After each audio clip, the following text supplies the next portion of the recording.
kita sian buku ide nomor 170 Roma tu Yesus ayat na perjulo dohok na kedua.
Shalom, saudara-saudara yang dikasihi Tuhan.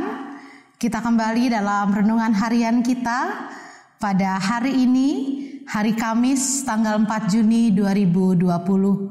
Kita akan mendengarkan firman Tuhan, oleh sebab itu marilah kita berdoa.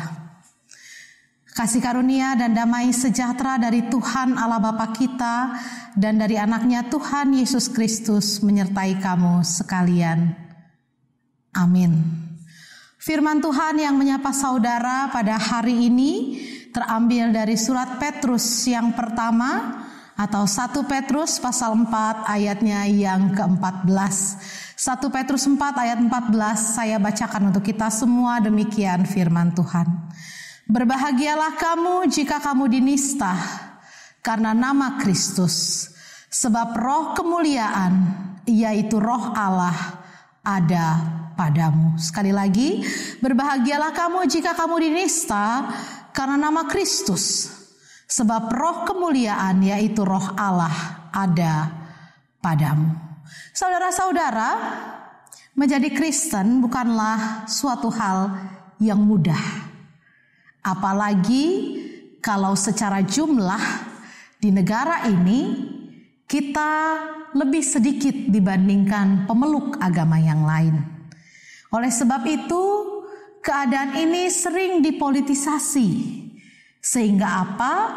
Sehingga mendirikan gereja menjadi sulit. Atau bahkan banyak gereja yang harus mendapatkan penganiayaan, teror bom, seperti yang kita masih ingat jelas di pikiran kita. Saudara-saudara, tapi memang inilah yang dikatakan oleh firman Tuhan, bahwa ternyata hal yang seperti ini pun sudah lama dialami oleh orang-orang Kristen.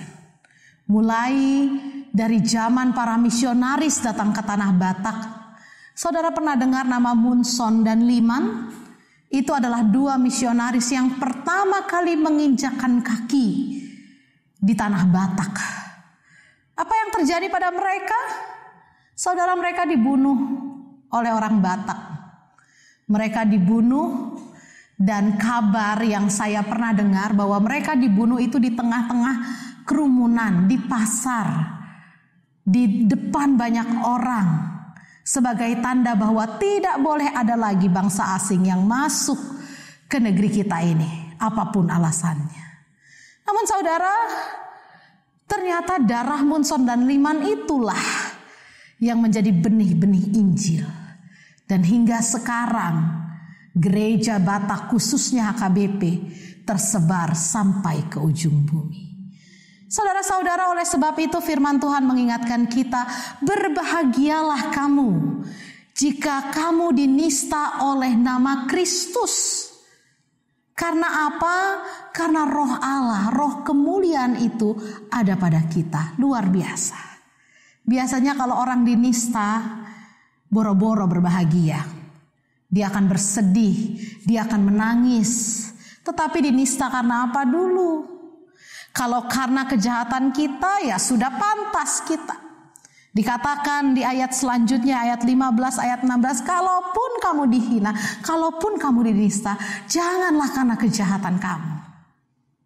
Tetapi kalau karena nama Kristus, berbahagialah. Oleh sebab itu, jangan lagi takut terhadap penistaan dunia. Jangan lagi takut terhadap mereka yang bisa membinasakan tubuh. Tapi takutlah pada Allah yang berkuasa atas roh kita. Mungkin hari ini kita banyak mendapatkan bullying, penistaan, atau fitnah dari saudara-saudara kita. Karena apa? Karena hanya salib yang menggantung di hati kita. Karena identitas kita. Tapi ingat, jangan patah semangat. Ingatlah bahwa ketika saudara mendapatkan itu, berbahagialah. Karena saudara mendapat kesempatan merasakan apa yang Kristus rasakan ketika di kayu salib. Berbahagialah sebab roh kemuliaan itu ada pada kita. Amin. Kita berdoa. Bapa kami di sorga, kami mengucap syukur. Kami tahu menjadi seorang Kristen itu tidak mudah. Karena jalannya adalah via dolorosa dan tidak murah. Karena harganya adalah darah Yesus. Oleh sebab itu Tuhan, ketika dunia ini memfitnah kami, menista kami, hanya karena kami menjunjung nama Yesus itu, jadikanlah kami orang-orang yang berbahagia. Jadikanlah kami orang-orang yang tahu bahwa di balik pengorbanan ini Tuhan, ada mahkota kemuliaan yang sedang Tuhan siapkan untuk kami orang-orang yang setia. Oleh sebab itu Tuhan, dalam kesempatan ini hamba-Mu mendoakan seluruh jemaat yang menyaksikan renungan harian ini. Biarlah hari ini Tuhan memberikan kekuatan kepada kami untuk menjalani pekerjaan kami, tugas tanggung jawab kami, supaya kami boleh dikuatkan dan hidup kami boleh berbuah bagi orang-orang yang ada di sekitar kami.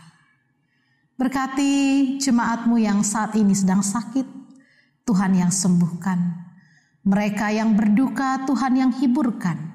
Dan yang berbeban berat, Tuhan berikan jalan keluar. Begitu juga untuk yang tepat hari ini, bertambah usianya, berulang tahun, Tuhan juga berkati mereka. Terpujilah nama-Mu Tuhan. Kuatkanlah kami menjalani hari ini, supaya hidup kami boleh menjadi kemuliaan bagi nama Tuhan. Terima kasih Tuhan. Dengarkanlah doa kami ini. Ampunkan segala dosa dan kesalahan kami. Dalam Kristus kami berdoa. Amin. Shalom. Mari dimahita sian buku ede nomor 247 sai hehe mahamuna ayat napa julu doh napa opaton.